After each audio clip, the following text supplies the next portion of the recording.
On the night of April 18, 2021, around 7:40 p.m., an Australian man named Mitch Kuhn was driving down the Hume Highway in Bardia, Australia. He was heading home to Gold Coast City after a racing event when, completely out of nowhere, he saw a childlike figure standing in the middle of the road. Wearing a blue parka, the figure, from the few seconds he was in view, looked like he was trying to cross the highway. Now, Mitch was driving at nearly 60 miles per hour, or around 96 kilometers per hour, and he was also towing a large toy hauler behind his car. In these conditions, trying to brake or suddenly move out of the way would have certainly resulted in a devastating accident. So, Mitch had no choice but to keep driving. Fortunately, he managed to avoid the mysterious figure by mere inches. Fearing for the safety of a potential child wandering the Hume Highway, his mother, who was with him at the time, contacted the Australian police almost seconds later. The officers online assured them that patrols were being sent out immediately. However, Mitch couldn't stop thinking about what he had seen. Trying to do everything he could, he called the police again at 8:29 p.m. and offered the dashcam footage he had captured of the figure. But to Mitch's surprise, the officers told him that they had swept the area and actually found a young child matching the description he provided, and that the child was being returned to his home as they spoke. What a child was doing in the middle of a highway at night, miles from the nearest civilization, was still a big mystery, but at least he was safe now. As Mitch put it on Facebook later that night, "I felt absolutely sick when all this happened. I instantly felt so much better when I was told the kid had been collected." However, just when Mitch thought everything had worked out okay, things took a wild turn. After confirming that the kid was safe, Mitch uploaded the video from his dashcam onto the internet, hoping to share the unnerving encounter with others. But as the video and his story gained traction, the New South Wales Police Department came forward and announced that they had not found any child on the highway that night, completely contradicting what they had told Mitch. According to the official report, they scoured the surrounding area for nearly 8 hours, searching until 3:45 a.m., before finally calling it off and finding no trace of a child nearby. The department stated that multiple cars attended and commenced a search of the area. However, no child was located and the search concluded. Now, there's no reason to believe that the NSW police would lie on an official report like this. What's more likely is that the person talking to Mitch earlier didn't know the full details and just made things up. Or maybe it was nothing more than a terrible case of miscommunication, where the police searching for the child somehow got twisted into them already having found him. But if the child was never found, what happened to him? The answer to that question, however, could be anything. Maybe his parents noticed their kid missing and took him back home, or he could have been potentially kidnapped by someone who saw a child roaming the highway alone at night and took advantage of the opportunity. Though none of those theories explain how the child got to that spot in the first place. Unfortunately, the case remains an unsolved mystery to this day. And with so little coverage, it's unlikely we'll get answers anytime soon. On May 8, 2021, TikToker Pissed Pasta, real name Marley Piles, was returning from a night out with her friends and roommates around 2:30 a.m. However, what was supposed to be a fun hangout took a disturbing turn when, while driving down the Packard Drive Northeast Road next to the Rogue River in Belmont, Michigan, one of them spotted a shadowy figure crawling onto the road. "What the? Stop! I'm not. No. Hell no. What the __, dude?" They were soaked. After discussing for a bit, the group decided to circle back and check what it was. And this is what they came across. There she is. There she is. Bro, what the? See, that was it. That was it. She's crying. It looked like a young woman, possibly in her 20s or 30s, sitting on the road while either waving at the car or banging her own head. She was also drenched from head to toe in 48 degrees Fahrenheit, or about 9 degrees Celsius, weather. Mal's group circled back one more time to confirm what they saw. And this time, the woman had completely collapsed onto the road. By this point, Mal and her friends had realized that this woman was likely in dire need of medical assistance. But there was also a chance that this was a setup for a robbery. So, they made the smart choice and called 911 without getting out of their car. The first responders and the police arrived shortly after and took her to a nearby hospital. Mal returned to the spot. They found her a few hours later, and it was still wet from the water dripping from her clothes. More importantly, she also found dig marks on the roadside near the river, suggesting that the woman had likely fallen in and swam out onto the road just minutes before Mal's group passed by. After some investigation, the police also found her car parked behind a house near the river. In other words, she most likely fell into the river on the east side and managed to swim all the way across to the other side. Inquiring about her in the Facebook group for this neighborhood also revealed that she had actually interacted with some of the residents earlier that day, though her interactions were unnerving to say the least. Saw this person between Vanham and Packer Woods around 10:15 p.m. Friday. Asked her if she needed help, to which she responded, "No." Another quote, "There's another report by a guy on Douglas Street in the West Siders uniforms page who had a similar situation with a woman walking into his home this week. She walked right into someone's house yelling, 'Hello, hello, hello,' then just left. She was wandering the backyard, too. Though, who she was and how she ended up there is still a mystery." Over the next few days, she recovered enough to tell investigators that she was from Kalamazoo, a town that's over 60 miles away from where she was found. But she didn't have any memory of ever driving to Belmont, which sounds strange at first, but actually has a surprisingly plausible explanation. You see, this woman was a 28-year-old Chinese student named Mei who went missing from Kalamazoo on May 6, 2 days before she was discovered in Belmont. Before going missing, she also told her friends that she felt like she had a stalker. Upon hearing this, one of the first theories that comes to mind is that maybe she was kidnapped and then thrown into the river by this stalker.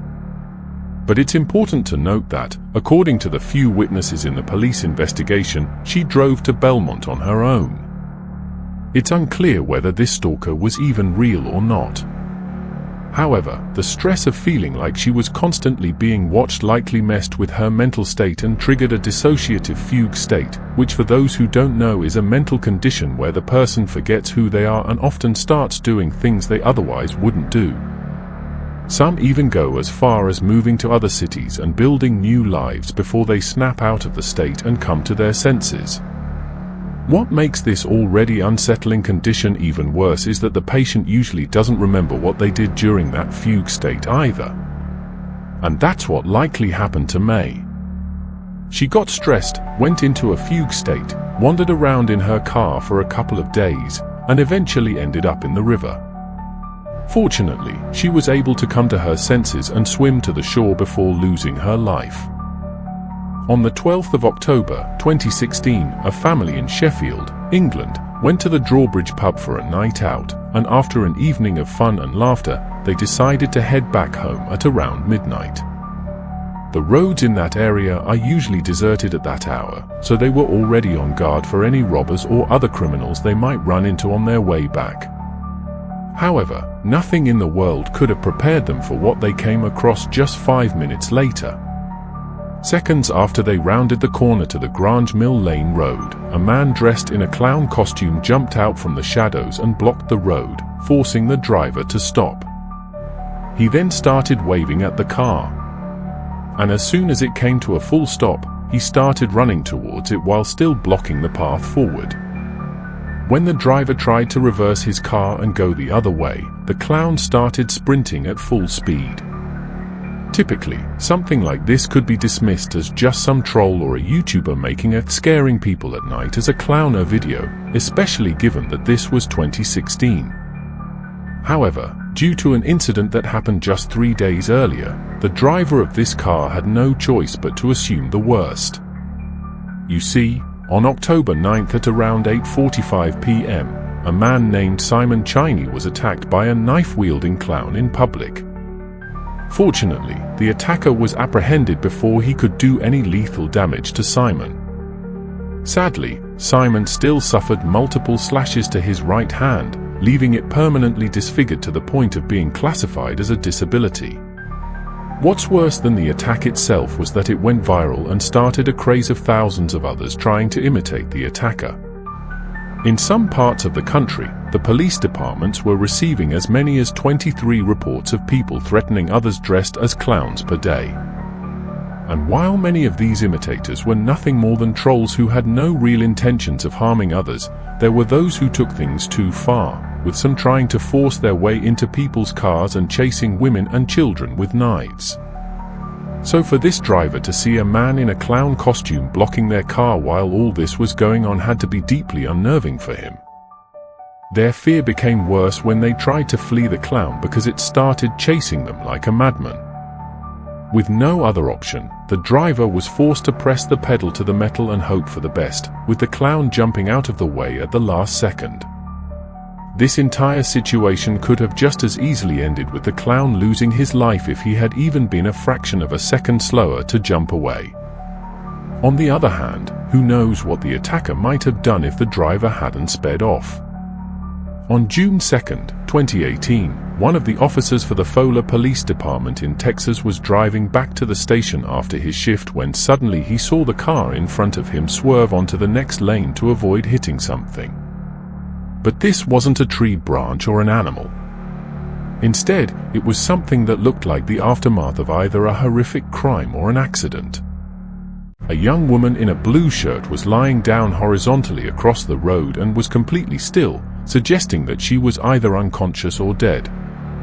Maybe someone decided to dump the body in the middle of the road after committing the crime. Fortunately, when the officer walked up to her, she not only responded to him but even stood up on her own. As it turned out, she had driven her car into the ditch next to the road just minutes earlier. Later tests also discovered an extremely high blood alcohol concentration in her system. Put simply, she was driving under the influence and ended up crashing into the side. The concussion from the accident combined with her prior intoxication made her behave extremely irrationally, which is why she walked up to the road and lay down without a care in the world. It's nothing short of a miracle that the car in front of the officer was able to spot and avoid her in time, or she would have ended up as nothing more than a cautionary tale about driving under the influence. On the night of February 26, 1946, 25-year-old Jimmy Hollis and his girlfriend Mary Jean were returning to their homes in Texas, after watching a movie together. But before they reached the city limits, Jimmy stopped the car on the side of the road to extend their date for a short while. What neither of them knew, however, was that this little detail would nearly cost them their lives. About 10 minutes after they had stopped, a man came out of the nearby woods and approached the car. He was wearing a white pillowcase over his head with two small holes for eyes. The rest of his face was completely hidden from view. He told Jimmy to get out of the car, but Jimmy initially believed that this was a prank of sorts and didn't pay much attention to it. The masked man then pulled out his firearm and pointed it towards the couple, stating, "I don't want to kill you, fella. Just do what I say." Understanding the gravity of the situation, Jimmy got out of the car as the masked man instructed. As soon as he did, the man swung his weapon at Jimmy's head, knocking him unconscious. Mary tried to run away into the woods, but the man caught up and did the same to her. Thankfully, before he could go further, he got spooked by a set of approaching headlights on the nearby road and ran away. Mary immediately ran to the nearest house and asked them to call the police. Jimmy also regained consciousness and hailed down a passing car to ask for help. However, by the time the police arrived on the scene to investigate, the man had vanished without a trace. Jimmy and Mary were taken to the hospital where it was discovered that the strike had fractured Jimmy's skull in multiple places. Fortunately, he was able to recover without any lasting injuries and described what he remembered from that night. Both he and Mary gave the same statements about the overall build of the masked man, that he was around 6 feet tall and fairly slender. But for some reason, the two couldn't agree on his ethnicity. Jimmy insisted that he was Caucasian, while Mary stayed adamant that he was of African origin. This contradiction, along with the seemingly unprovoked nature of the incident, led investigators to incorrectly believe the couple knew the man and were simply trying to protect him. What they didn't realize was that while Jimmy and Mary survived to give a description, the next couple wouldn't be as fortunate. About a month later, on March 24th, a man was driving down a secluded road on the outskirts of Texarkana when he noticed a car parked on the road ahead. From a distance, it looked like a young man was sleeping in that car, slumped over on the steering wheel. However, as the driver got closer, he suspected that something wasn't right. So he pulled over to the side and walked up to the other car to try to wake him up, only to come to a scene far more horrific than he could have ever imagined. Put simply, the young man had already passed away long before the driver stumbled across him. He also noticed a woman in the back seat who had sadly suffered the same fate. Police were called to the scene. They quickly identified the two as Richard Griffin and his girlfriend Polly Ann Moore. Both were killed with shots to the head. Unfortunately, the only evidence investigators were able to gather from the crime scene was a single .32 caliber cartridge. And while they didn't know it at this point, this incident was also the doing of the same man Jimmy and Mary had encountered a month earlier. The police finally made this connection on April 14th when another couple encountered the same man while on an isolated road, and they were killed with a firearm of the same caliber. News of these three incidents quickly spread through Texarkana, putting all the residents on high alert. Fearing for their safety, most residents stopped driving at night entirely, while the remaining made sure to avoid empty roads at all costs. The masked man was also given the name of the Texarkana Phantom due to his ability to appear and disappear without a trace. And true to his name, he was becoming harder to track with each passing day, even after the FBI got involved. After 2 more months of fruitless searching, one of the investigators noticed that vehicles were stolen shortly before each incident and were found abandoned not long after. Following this lead led to a man named Jules Swinney, a car thief with 2 felonies to his name already. His height and build matched what Jimmy and Mary had described earlier. More importantly, when an officer tried to arrest him for the 3rd time for car theft, he claimed that he knew that the officer wanted him for more than stealing cars. Unfortunately, investigators weren't able to find any evidence linking Jules directly to the 3 haunting road encounters. Luckily, his prior felonies allowed prosecutors to give the harshest punishment for his 3rd theft-related offense and sentenced him to life in prison. That being said, Jules continued to deny any involvement in the 3 incidents until his end in 1994, leaving the Texarkana Phantom encounters a somewhat unresolved mystery to this day. On the 8th of January, 2024, a truck driver was driving on a remote stretch of highway in Western Australia when, at around 11 p.m., this driver had the most unnerving road encounter of his life. Nearly 62 miles south of Perth, he saw what looked like 2 people dragging something across the highway. They showed up almost out of nowhere, forcing the truck driver to swerve around them at a dangerous speed. But by the time he stopped the truck and looked back, they had already vanished into the surrounding darkness. Which begs the question, what were they dragging and why? Unfortunately, the answer to both these questions is extremely ambiguous. For starters, it's extremely difficult to identify what exactly they were dragging. Going frame by frame, we can see what looks like the legs of another person wearing shorts and black shoes. So maybe the 2 people were trying to hide the primary evidence of their horrific crime. But in motion, it looked more like an animal or something in between. It could even be a life-sized plush, though that doesn't explain its very human-like proportions. Regardless of what it was, However, an equally important question is why two people would drag something across a highway. On September 16, 2018, an Uber driver from New York shared the terrifying encounter he had with an angry man on Long Island. He was about to complete a ride when out of nowhere, another car drove past him at a very high speed while barely avoiding a collision. But before the Uber driver could even process what had happened, the other driver slammed on the brakes and parked in the middle of the road, blocking him from moving forward. He then got out of the car, ran over, and started bashing on the windows, telling the Uber driver to get out. This is, what's going on? What's going on? What's that? You blew the __ right leg.